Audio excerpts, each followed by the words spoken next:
I think it really cuts to the roots of what we are socialized to think of as justice. You know, in past episodes where we've talked about transformational justice and restorative justice and things like that, again, we grew up in a culture where justice equals payment. Hurting someone. Or equals hurting someone. Yeah. Equals somebody else being punished. You know, and when we think of justice more as, how do I make this complete again? How do I help make this heal again? It's a little bit different. And it doesn't mean that there's no consequences, but I think it does shift that emphasis a little bit better, or a little bit in a different direction. Welcome to the Multi-Amory Podcast. I'm Jace. I'm Emily. And I'm Dedeker. We believe in looking to the future of relationships, not maintaining the status quo of the past. So whether you're monogamous, polyamorous, swinging, casually dating, or if you just do relationships differently, we see you, and we're here for you. Forms I know I did, forcing me to form myself to fit. On this episode of the Multi-Amory Podcast, we're talking about forgiveness and what the heck it's really all about. Forgiveness is praised and encouraged by some and is seen as damaging and invalidating by others. So today, we're going to be taking a look at some of the studies about forgiveness, looking at its benefits, as well as some of the potential pitfalls. We're also going to dive into the topic of self-forgiveness, which may be a secret key to self-improvement and better relationships. I feel like that's like how you open a lot of things. Like, this is the secret lair where You'll never relationships believe. thrive. Number 7. Yeah. Yeah, exactly. No, I love it. That's good. Self-forgiveness. 56 ways that self-forgiveness can help your relationships. Yeah, Right. exactly. We're a Cosmic Quiz now. Gosh. So, as the two of you know from previous episodes, and probably our listeners know, whenever the topic of forgiveness comes up, I struggle with it. I struggle with what it means, and I've had suspicions that it's maybe over-glorified or not all it's cracked up to be. And that's exactly why I wanted to do this episode, to try to understand, what's this really all about?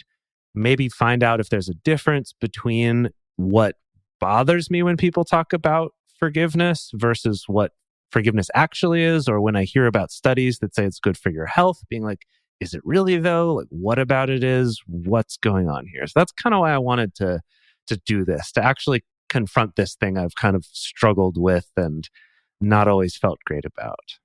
Yes. So let's talk about our respective relationships to forgiveness before diving into this topic in earnest. Yeah, I'm curious what feelings you had about it before, preparing for this episode and reading up on it and stuff. Kind of what'd you think? I think other people generally, I tend to forgive. I'm not a grudge holder really at all, except for perhaps like a couple relationships where I was like, no, bye.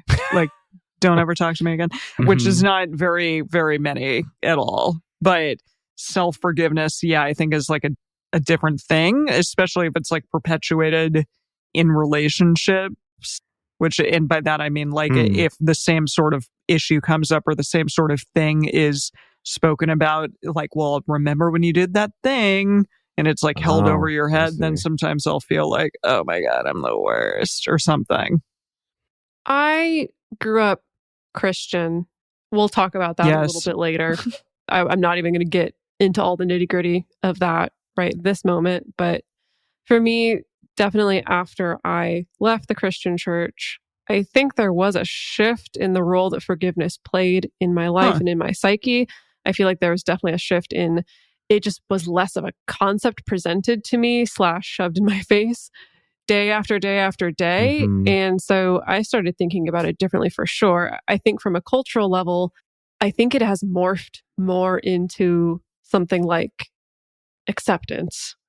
We're going to label it as acceptance or radical acceptance, or even shifting into just let it go. Just let it go. like, oh yeah, your ex-boyfriend hurt you. Okay, yeah, now it's time to let it go. And here's, the joke for the musical theater kids is to ask, like, on a scale between Elsa and Javert, how good are you at letting it go? Oh gosh. And I have some days where I'm on the Elsa end of the spectrum, and I have some days where I'm on the Javert end of the spectrum. Listen, Javert literally threw himself into water. That's how much he couldn't let it go. Decades later, right? But I think that is interesting that because forgiveness as a concept culturally, I think does have a little bit of a negative connotation now, which again, we'll unpack a little bit later, that it has morphed into these maybe more palatable versions of acceptance or of letting go. That it's more focused on you, not holding the grudge or the benefits to you rather than the potential benefit to the other person. Yeah, I would agree with that it is more an internal thing, that's how it's, yeah. But I kind of agree with that. I kind of agree with that sentiment. And that's what I thought was so interesting about doing this episode, because I struggled with a lot of those same things that you two have brought up, and looking at how the researchers and people who really spend a lot of time thinking about and studying forgiveness, how they talk about it is very different from what I thought and kind of what I got culturally growing up Christian, and also just the way that people use that term. So that was definitely an interesting thing in putting this episode together. Alrighty. Well, let's start with a definition, as we do often on this podcast. Carol Anderson on Reach Out Recovery said, psychologists generally define forgiveness as a conscious, deliberate decision to release feelings of resentment or vengeance toward a person or group who has harmed you, regardless of whether they actually deserve your forgiveness. Forgiveness does not mean forgetting, nor does it mean condoning or excusing offenses. Again, there it is. It's very internal. It's an internal thing. And I think I would argue that, like, to forgive someone, they don't necessarily need to know that you've forgiven them. I don't know. Sometimes, especially when it's so internal, it's more of like a release of that thing getting in the way of your life potentially. Yeah. So in looking at these different articles and different studies and how they defined forgiveness, and there were a bunch of different ones that we looked at for this, and there were a few common properties that came up. So one is that thing that was in that definition Emily read, which is that it involves letting go of anger and resentment, kind of similar to what Dedeker was talking about like a way of sort of letting something go. That's an aspect that was common in pretty much all the definitions I found. The next one is that it involves some amount of generating empathy toward the other person or the group that hurt you. And then third is that it does not mean reconciliation or going back to the same as things were before. And that was something that got emphasized over and over and over again, that to me was like, aha, this is the part that's different from how I thought about forgiveness. And I think we'll get into that a little bit more later as well. And then some areas where the definitions varied a bit was on things like how much focus is on generating positive thoughts about the other person versus just letting go of kind of the cycle of negative, resentful, angry thoughts. Next was how much focus is on kind of trying to empathize with the person who hurt you, kind of trying to imagine like, oh, well, maybe they might have done it because of this, or they might have thought it was because of this thing, that some kind of emphasize that more and others that wasn't really part of it very much. And then that third part, like Emily brought up, is whether or not you actually need to tell anyone, whether you need to tell the person or anyone at all that this is something you're doing. So those are kind of the areas where they varied a little, but the traits they had in common was letting go of anger and resentment, having some amount of empathy toward that other person, or at least thinking of them as a human being, essentially, who has intrinsic value as a human being. But it doesn't mean excusing what they did or going back to the way things were, or it doesn't mean not having justice. And that was an interesting part too. That was very different from my conception of forgiveness. Yeah, the more you're talking about it and looking at all these varied definitions, I'm getting this sense that culturally, we very, very tightly associate forgiveness with, I guess, a lack of justice, with reconciliation, with things going back to the way they were before, with forgetting. We have that aphorism, forgive and forget, so it's like they're like chained together. And then but the reality is they can kind of be teased apart. Like you're saying, that you can get justice and have a sense of justice being served and also forgive. You maybe don't reconcile with the person and you can also forgive at the same time. That these are not necessarily mutually exclusive things, which I will be honest is a little challenging, probably just because I'm the product of my culture. And so these concepts are so tightly wound up also in my own mind. But it is really interesting to think about it, having a little bit more space from each other. Yeah. Well, there's an additional interesting distinction made in an article by Dr. Tyler Vanderweel, and it divides forgiveness up into two subcategories. So the first is decisional forgiveness, which is deciding to forego revenge and treat the other person as a human being. Wow, that use of revenge is really interesting. That's fascinating. And then emotional forgiveness, which is letting go of negative emotions and replacing them with more positive, other-centered emotions. So this distinction doesn't show up much in other literature. Even this article mentioned that they're usually connected to each other, but it's kind of an interesting way to look at what we mean when we say forgiveness, because that revenge aspect, that to me like comes in more in our like movies and media and TV. And most recently, I'm thinking of the ending of a specific video game that I feel like I shouldn't say the end of it because you too haven't played it actually. But all I'll say is I won't say anything except for like the ending kind of grasps with this element of revenge and like struggles with whether or not revenge is whether or not to enact revenge. I see. And the whole like thing is about that, and then struggling with that, near the end of the game, and it's really profound. And I think that's because when you have another human being in front of you, it's like, well, shit, they are a human, and maybe I should see them as such and not just like my view of what occurred, even if it is really bad. So why do we even bother with forgiveness? Is there any compelling reason why we should bother with forgiveness?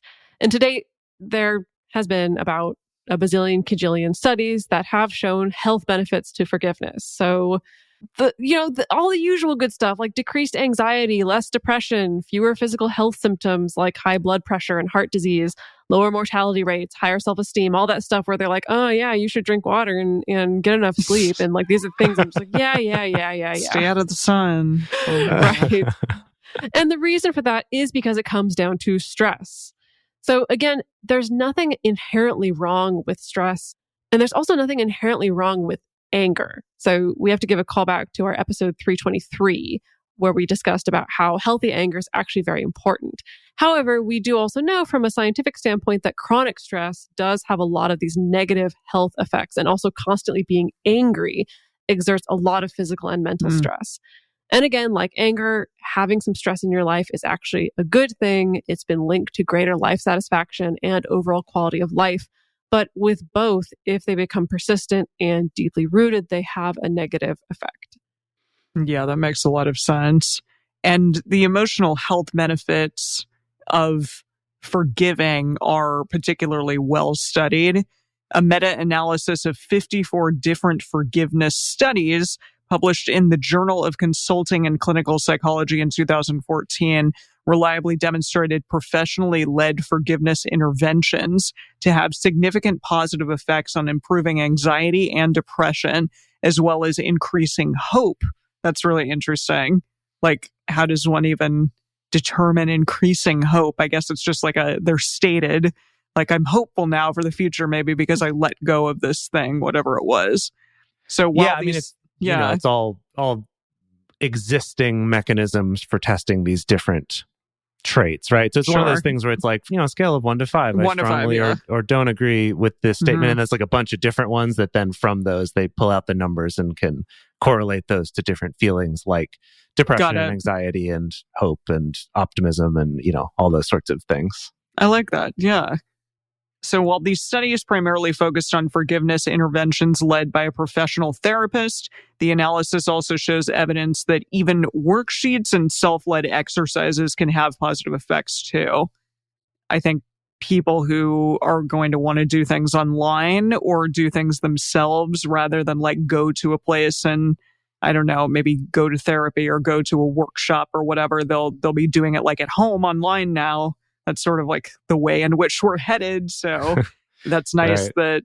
that these self things done by the self can still lead to positive feedback for the person. Yeah. And it's one of those things where a lot of these studies are based on, they're studies for therapists and psychologists and stuff. So it's kind of based around interventions that they would do with their clients. Mm-hmm. And so that's kind of what most of the research is about.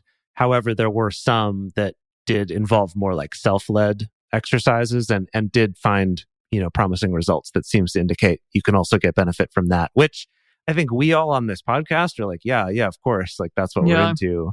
But it's just nice to see that there is also some research that's backing that up as well. Absolutely. And yeah, I think when we ask ourselves, why should we even bother with forgiveness? It's kind of a larger, broader question about what is forgiveness as a whole. Like, is it a thing that's positive? Is it a thing that maybe makes you weak? No, like it is a positive thing. I think, sometimes it's perceived as, well, you're just like giving up or you're letting the other person win or whatever. But no, it is in essence sort of a form of love for yourself to let something go. And I think a form of love and compassion for others and empathy, even again, as we said, if somebody did a really great wrongdoing to you. Right. So that gets into the topic of, why is it so dang hard? Why is it hard? Why do we have this resistance to it? Why have I felt so uncomfortable with the concept of it? And there's a few main reasons that came up in the stuff that we looked at. One is that we're taught that justice or revenge are the thing you should want. And I think it's interesting that you mentioned, Emily, that kind of the word revenge jumped out to you previously when we were talking about that. It just feels very violent. Right. If that makes sense, like if I think of like Kill Bill or something, like, which I enjoy that movie for a lot of reasons, but it definitely is, it's extremely violent and, the Good, Bad, and the Ugly or any of those movies. Mm-hmm. Yeah. Well, right. And that's exactly it, is that we glorify revenge as a form of justice, right? When we think about the vigilantes, which is like all of our superhero movies kind of fall into that fantasy, right? Or, there's all sorts of different versions of it. But so I think it is interesting that in the definitions that we found in the studies, there's this differentiation between letting go of revenge, but not having to let go of justice. Mm-hmm. And that is this interesting distinction that I think most of us are not taught to think about. I know I certainly have not been really taught to think of that. It's like, no, someone wronged me, I want them to pay for it, whether that's me enacting revenge on them or somebody else justice, right? Someone else, like if someone else does it, it's justice, and if I do it, then it's revenge. It has to. I think it really cuts to the roots of what we are socialized to think of as justice, like we talked about on in past episodes where we've talked about transformational justice and restorative justice and things like that. That again, we grew up in a culture where justice equals payment. Hurting someone. Equals hurting someone. Yeah. Equals somebody else being punished. And when we think of justice more as, how do I make this complete again? How do I help make this heal again? It's a little bit different. And it doesn't mean that there's no consequences, but I think it does shift that emphasis a little bit better, or a little bit in a different direction. And so this idea that, you can have justice served in a particular way and also forgive at the same time is really interesting. It makes me think of the Van Jones video that we all watched. Do you know what I'm talking about? Yes. Yeah. The as a whole series. Project. Yeah. Essentially, like going to meeting people who've committed like horrible crimes against like family members or whatever, that those crimes were done to and forgiving them, right? Essentially. Yeah. Right. It's allowing that conversation to happen as opposed to what the justice system does, which is kind of anonymize everyone and that there's that the perpetrator never has to even confront face to face with what they did, and then that similarly the person who was hurt by it never gets even an attempt at closure, because it's like, oh yeah, justice, that is the closure you should need. That's all you should need. And as many people who've been hurt, that's not the closure. That's not it. But that's also to say that forgiveness doesn't mean you don't also have that justice too. So I do think that distinction is going to come up again and again in this, because that for me was the big shift in how I'd been thinking about it. So next, like, why is it hard? Is another one is that we think forgiveness is weakness. Emily mentioned that earlier, right? Or that I think sometimes people will encourage us not to forgive because they're angry on our behalf. Oh, yeah. So they're going to want to keep so many times. Yeah. Really? Especially with my mother. My mom, it will go full on mama bear on anyone who has hurt me, to the extent of, whether that's like an ex who treated me crappy, or there was just like a friend who slighted me, she's just like there and angry. And it's like good. And I think people can experience that from family members, from friends, from partners. It's good. It's a good feeling. But if you are ready to forgive and let go, it can also hamper that. Sure. Yeah. Yeah. And then on the flip side, you may have family members or friends or your church or something like that who really pressures you to forgive when you're not ready to. Also, so that can also right? Isn't that weird? Yeah, that's true. Yes, I recall that happening too. Oh my goodness, yes, yeah. My mom made me listen to this like audiobook about radical forgiveness when I was about 3 weeks out from a bad breakup, and I did it. I did the thing. I listened to it. I tried to go through the whole process, but it was like way too early. To be trying to do any kind of radical forgiveness. Maybe that makes it not very radical forgiveness, but I'm fine to have very ho-hum forgiveness in that case. I'm going to give you a pass on that one for sure. She needed to calm down. But yeah. Right. Yeah. Yeah. I thought this one quote here was fun about forgiveness being weakness. This is from Everett Worthington, Dr. Worthington, who's been studying forgiveness for 10 years or so. When asked about people thinking that forgiveness means you're weak, his response to that was, well, that person must not have tried it. I think that's a pretty great way to sum that one up there. Interesting. Yeah, because it requires a huge amount of courage, I think, to forgive. Yeah, and introspection and practice too. It's not just like, oh yeah, listen to this audiobook and then you can do it at any point, at any time, no matter where you are in your healing process. So, all right, even though we're kind of getting into like, you should forgive people, like it's a good thing, it's nice, like you still are not required to forgive. And as we've discussed, forgiveness can have, a ton of benefits, great things for your health, etc. But being pressured into forgiving before you're ready, it can do more harm than good. So if you're finding that you aren't able to forgive someone, it doesn't mean that you're a bad person or that you're failing somehow. You might just not be there yet in your healing process, or you might never get there, and that's okay. There might be other ways that you can find to move on and to find peace in your life, or it could just mean redefining forgiveness, or finding something else to do entirely regarding that person, or just I've found that there are people in my life that did things that were harmful to me, and I'm like, they're not going to be in my life anymore. And if forgiveness doesn't really even enter the equation, it's just like, I'm going to save myself the pain of remembering that time that, they were in my life by just like having them not be a part of my life or interacting with them in any way anymore. Yeah, so I have a quote here from a Psychology Today article written by David Bedrick. The name of the article is 6 Reasons Not to Forgive, Not Yet. And the author discusses this range of clients that they've worked with and how it's so important to let people come to forgiveness when they're ready. And that attempting to forgive too early can lead to just suppressing the anger and suppressing the hurt without actually processing it. And so to quote from the article, quote, "Forgiveness comes from within. It's not something that can be forced. Either you can do it or you can't. If you cannot, then don't think that you're a bad person or that you failed in some way. In some cases, forgiveness is just not possible. You may learn not to despise the perpetrator, but saying you forgive can be hollow if that's not what you truly feel. And that's pulling out even another different color from this. Maybe you don't forgive, but you also don't hate the person that hurt you at the same time. Yeah. You know, that's also a separate aspect of this. We do love finding neutrality on this show. We love that. We love neutrality. We love nuances. Good. We love Nutella. We love all those things. Absolutely. Yeah, this is it. That's bringing up a specific thing for me. Like, I had a teacher in college who really humiliated me when I was in college, like to my small group of people, of classmates. There were only like 14 of us in our class. And yeah, in like a physical and mental way, like often.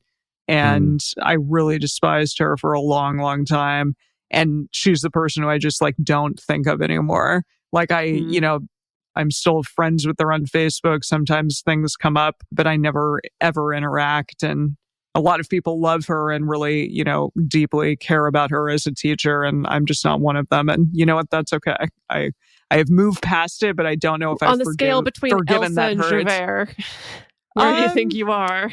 I'm more on the. I think I've let it go as much as I can. I'm not like. I'm only like 10 years removed from the situation, which is a long time, but it's still, I can feel it. So I'm not there yet. I'm not total forgiveness there yet. Not total Elsa. Still if you're listening to this, if you're listening to this, then you maybe know who you are, but that's fine. I don't need to fucking forgive you.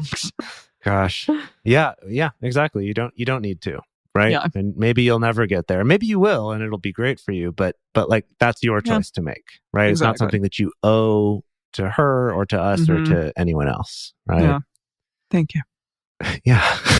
So we're going to go on to talking about a little bit more about forgiveness and then getting into self-forgiveness as well as some ways to actually go about this. But before we get to that, we're going to take a quick break to talk about our sponsors for this show. Please take a moment. Check them out. If you're interested in it, go visit the links and stuff, because that really does go a long way to help support this show and help us keep all this content coming to everyone out there every week for free. Everyone needs an escape, but sometimes that's a little bit hard to come by. I know for myself, during the last 18 months or so, where it's been difficult to find an escape, I've actually really leaned hard into cooking. And that's brought me a lot of joy. It's brought my partners a lot of joy. And the perfect serendipity is the fact that Dipsy, which is an app that I've been a big fan of, is also started to release some very like sexy chefing themed stories, some sexy bartender stories. It like feels like a real synchronicity in my life. Wow, that's awesome. Yeah. So for those of you who don't know, Dipsy is an audio app that's full of short, sexy stories designed to turn you on. They have a diverse cast, a diverse range of stories of different types of sexual desires or orientations and genders and all sorts of stuff. I know Dedeker's talked a lot about it in the past, about how much she likes it. I also have personally really been enjoying the sleepscapes that they have. They have specifically some either soundscapes or maybe narration-based things to help you get to sleep. I've recently been having some trouble getting to sleep, and that's been really nice to have something besides just like white noise or a fan, something that's a little more artfully done and kind of curated. And that's really been helpful for me. So they've got a lot of great stuff, sexy stories, sleepscapes, as well as wellness sessions that are about exploring yourself, learning more about yourself, and bettering yourself. If you all want to try any of these features out, for listeners of this show, Dipsy is offering an extended 30-day free trial when you go to dipsystories.com/multi. That's 30 days of full access for free when you go to DIPSEA stories.com/multi. dipsystories.com/multi. I want to tell you about a special little delight that I experienced in the shower.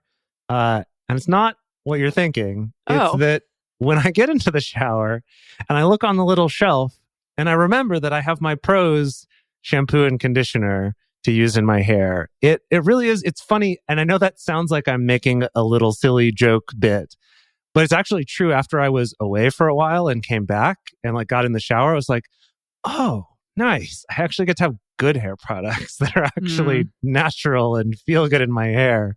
So we do love it. And they are one of our sponsors for this episode. Yeah, Prose is incredible. I am on their subscription service. I've gone through about 2 cycles of using it. And something I've really realized is that my hair used to be very oily.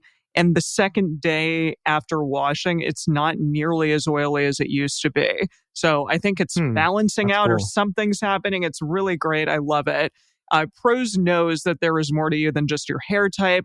They've given over 1 million consultations with their in-depth hair quiz, which is how I got started. They asked me questions like, where do I live? What type of environment? What type of food do I eat? I'm vegan, and so I've talked about that before. It's super important to me to have vegan products. So they were able to do all of that for me. And they analyzed over 85 personal factors and determined a unique blend of ingredients to treat my exact concerns. So if you're not 100% positive that Prose is the best hair care you've had, they'll take back the products, no questions asked. I love it also because I used Review and Refine. So next time it comes, I get a slightly different scent, which I'm excited to try out. Ooh, nice. Yeah, I do want to try some of the new scents. Prose is the healthy hair regimen with your name all over it. Take your free in-depth hair consultation and get 15% off your first order today. Go to prose.com/multi. That's prose.com/multi for your free in-depth hair consultation and 15% off. Hey, Multiamory listeners. We believe that regardless of what relationship style you're in, you should have access to content that acknowledges you, affirms you, and includes you. And we also think that that information should be freely available. There's a trend that's going on right now, you may have noticed with podcasts, that a lot of them are starting to move behind paywalls. Some of the big companies are trying to monetize podcasts by making you pay to listen to them at all or to hear more than one episode of them. But it's really important for us to be able to offer this show to everyone out there for free and to be able to offer things like listener hangouts and stuff like that. And the main way that we've been able to do that so far is from the contributions of our Patreon community. That's right. Our Patreon community is really what keeps this show going. And it also is a way that we can give back to you. We have a private Facebook group. We have Discord communities. And we can also give you things through Patreon, like early releases, things like bonus episodes.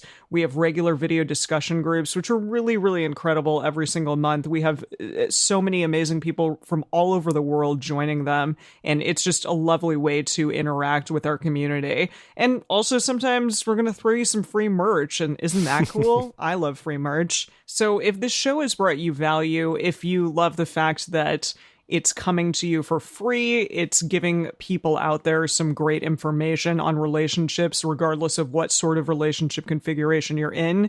And if you want to interact with our amazing community, then go to patreon.com/multiamory and join us. We would love to have you, and we really, really appreciate the support. And we're back. So something that really struck me, and I mentioned this before, is how many different articles and studies really spent the time to clarify that forgiveness does not mean reconciliation or going back to the way things were. So here's a few quotes. This one's from Psychology Today.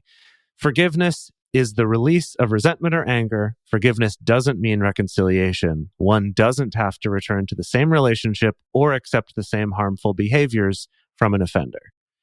This one's from the Phoenix Counseling Collective. The problematic narrative that gets told about forgiveness is that forgiving someone means that you have to allow the relationship to be what it was before they hurt you, and that you have to forget and go back to normal. However, this is problematic because it can create dangerous situations for yourself and for others. Also a quote by Dr. Worthington. Whether I forgive or don't forgive isn't going to affect whether justice is done. Forgiveness happens inside my skin. It's crawling in my skin. Okay. And then National Institutes of Health says care must, of course, be taken. However, not to confuse forgiveness with a restored relationship. This could be particularly problematic in contexts in which this would facilitate the dynamics of prolonged intimate partner violence. Yeah. So, yeah.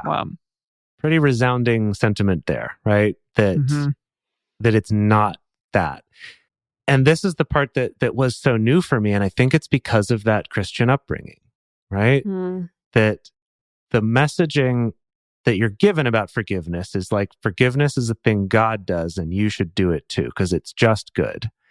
And the forgiveness that I was at least taught that God does is that forgive and forget. It's like, okay, you're completely pardoned. Everything you did that's bad is now washed away. This must not be in the part of the Bible that we've read. No. No, not quite yet. Okay. Yeah. It's very Christian. Like that's very Christ focused sort of narrative about forgiveness. Yes.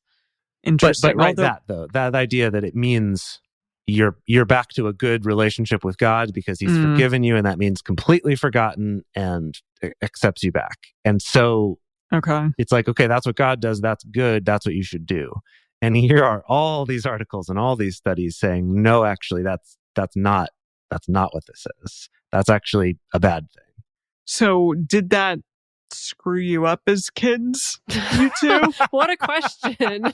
Or did it just, sorry, let me try to rephrase that. Did that... Such a good question. No, I love that. Did that alter the way in which you see forgiveness and create maybe narratives in your mind about it that you ultimately couldn't really do? That's a much you're more a normal human person. Did it fuck you up? I don't know, man. I don't know. Okay. I think actually, ironically, being raised with the Christian narrative around forgiveness made me more resistant to forgiving people. Fascinating. Yeah, I think total backfire, because the Christian emphasis is so much on this very unconditional forgiveness that happens very quickly also. Like you get hurt. Forgive, forget. You forgive, you forget. They're your brother in Christ again, or your sister in Christ again, or whatever you want to call it. And everything is as it was before. And hence, I think that led me to not wanting to forgive because I wasn't ready to go that far. The distance. 2 days after somebody hurt me. Yeah. For instance, or even a year, maybe even after somebody hurt me. I'm not ready to go to that extreme level necessarily. How about you, Jace?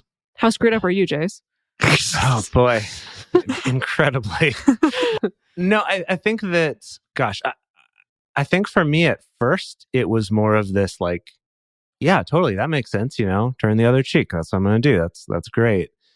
And then it was more that later I became just very disillusioned with that after seeing how shitty and harmful that can be and how it can be a way of not of people avoiding facing any consequences for things that they've done, and of facilitating people who hurt people over and over again with, even if you're going to have compassion for that person, just forgetting what they did is not helping them either, right? You're actually hurting everyone in this situation by applying this idea of like, oh, totally forgive and forget. I think also now, on the other hand, I've been disillusioned with the idea that like, someone's done a bad thing, they need to be excommunicated from their community completely and cut off from all support, and they're a terrible person and they're awful. And we talk about that a lot on this show too. And I think it's like on either extreme, you're not helping yourself, you're not helping that person, you're just kind of making a net loss here. So the middle path is the way. The middle path, yeah. Maybe. Got it. But I think that Christian upbringing is what made me so resistant to this concept before doing this episode.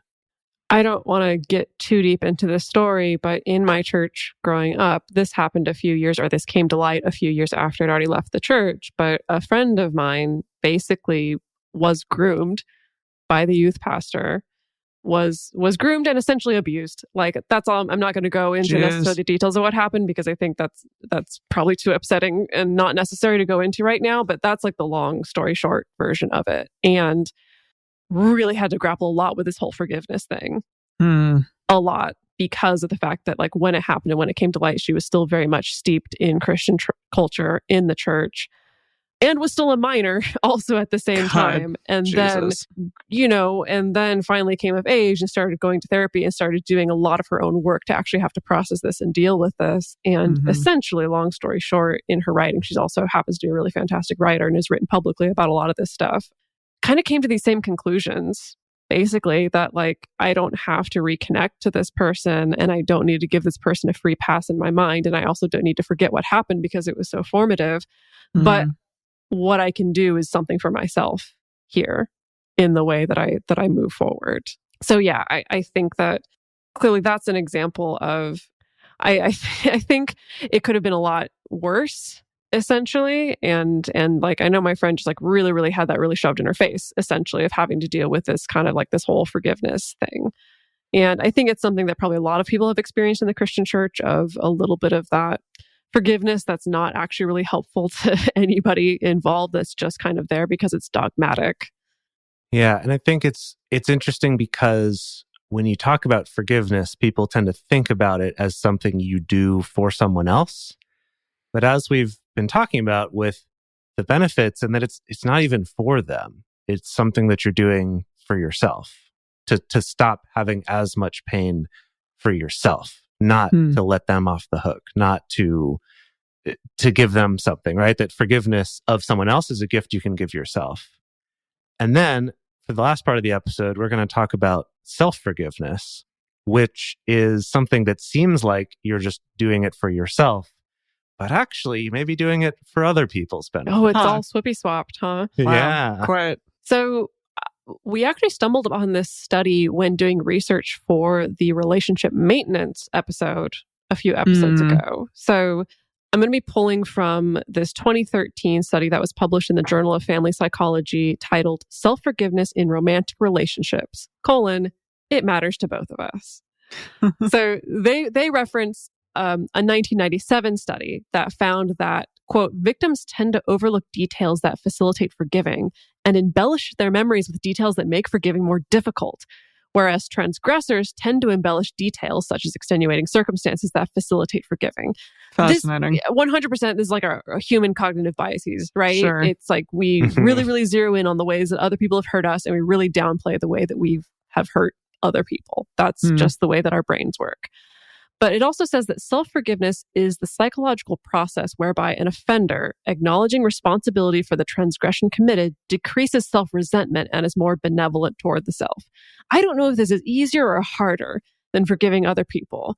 I think it kind of depends. Boy.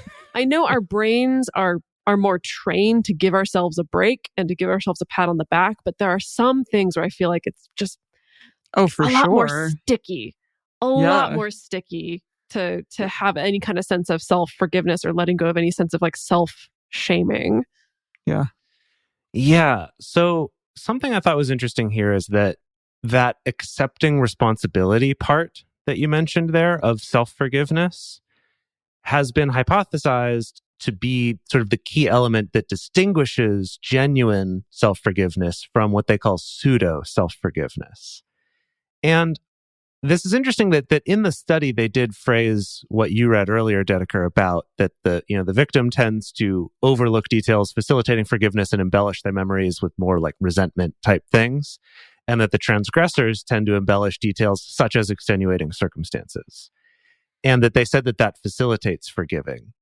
But they also talk about how self-forgiveness is difficult, and we've experienced it being difficult. And I actually think something here that maybe they didn't look at that could be interesting is this idea that by focusing on your own extenuating circumstances of why you might have done the thing, you may actually be preventing yourself from this key step of accepting responsibility for doing something wrong that is the key part of self-forgiveness. It's like, I'm only okay if I can come up with an excuse why I did this thing. And then you're constantly wrestling with it. I know this has been my experience in times when I've, learned that I've hurt someone or that I've done something bad. It's like, you kind of justify it. It's like, oh, well, there's miscommunication, or well, I didn't realize, you kind of make a lot of excuses for yourself, but you kind of get stuck in that of feeling bad and trying to excuse yourself. But then you kind of know your excuses maybe aren't that good. And you're almost like you're trying to gaslight yourself into thinking that you're an okay person, because this key step of being able to okay person, Jess. To accept you did something bad and forgive yourself. I think that's the part that I'm like, yeah, that's I've been working on that for many years. And so So then, anyway, going on in this, the numerous studies that they looked at show that forgiveness by the victim of a partner transgression is related to improved intimacy, improved commitment, improved relationship satisfaction, and less ongoing conflict.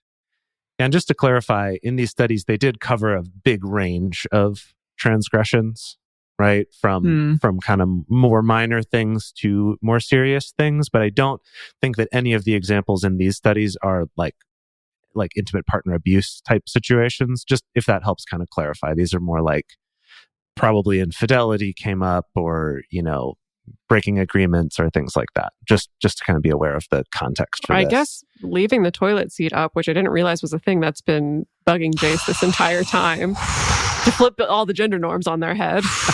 Yeah, I get where Jace is coming from. Lid. It's the lid. Yeah, the lid. The seat for me and the lid for Jace, which now, because you said that, Jace. Oh, really? I close much more often. Yeah. Me too, actually, now that you finally said something. I guess you did say something once and then I completely disregarded it. So that's on me. I'm going to take some responsibility. There you go. I didn't listen properly and the apparently first time that you made that request. Yeah, apparently that happened during our relationship. I don't fucking know. Anyway, so they found that the person who, was hurt, forgiving the other person has these positive benefits for both people in the relationship. And similarly, in other studies, they found that a tendency to be able to forgive the self is also positively associated with relationship satisfaction, and that self-forgiveness serves as a mediator in that relationship between self-blame and like depressive affect that you can go through when you're kind of suffering in that like guilt spiral, particularly after a relationship's ended. If you're kind of wrestling with a lot of like guilt and shame for yourself about that self-forgiveness goes a long way toward mediating some of those feelings of depression and self-blame that come up.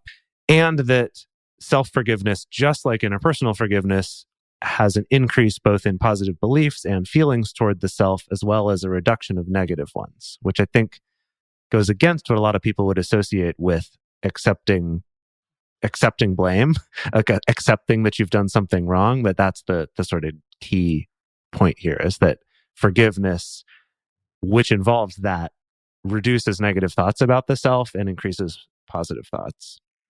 They also say a person is likely to improve both partner and own relationship satisfaction when he or she stops criticizing himself/herself and feeling remorseful for offenses perpetrated against the partner, but not when he or she is more benevolent or compassionate toward the self and believes he or she has grown due to the offense committed. Interesting. Yeah, like that the self-forgiveness is the more important part than just saying, I think I've grown from this, which was, that was also like interesting. Wouldn't have expected that. Yeah, I guess that makes sense though.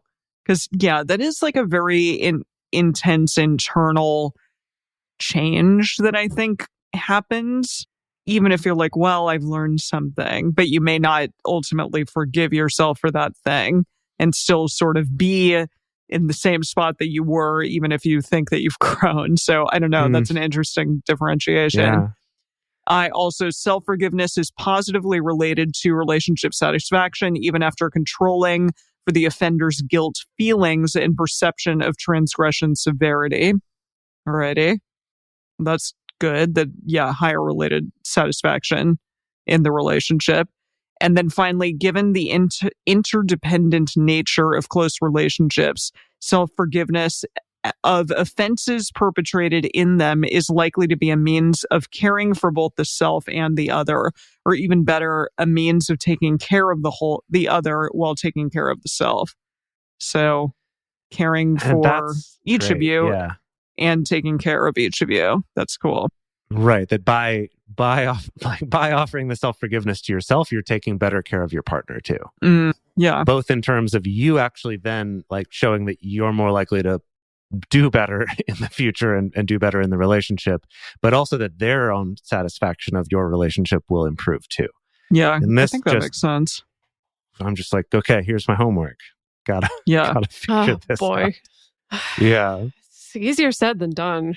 so much of this.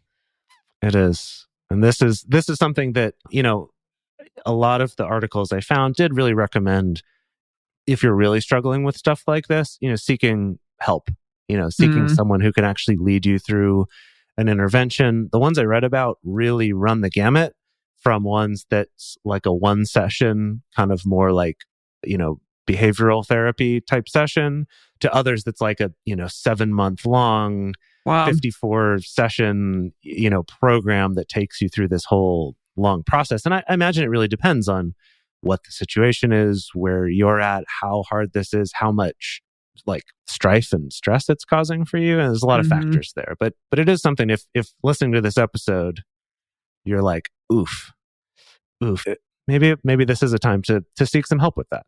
Seek some help going through that. Or at the very least, looking up maybe some worksheets and resources online.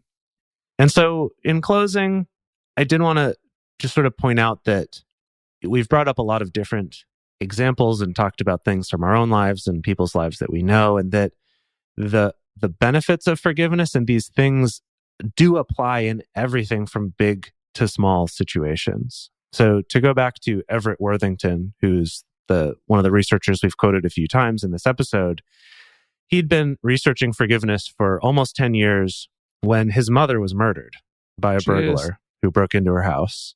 And the police were pretty confident that they identified the burglar, but didn't have enough to prosecute, and there was no justice that was gotten. But based on his years of practice in researching forgiveness and learning about it, according to him, he was able to forgive the young man surprisingly quickly.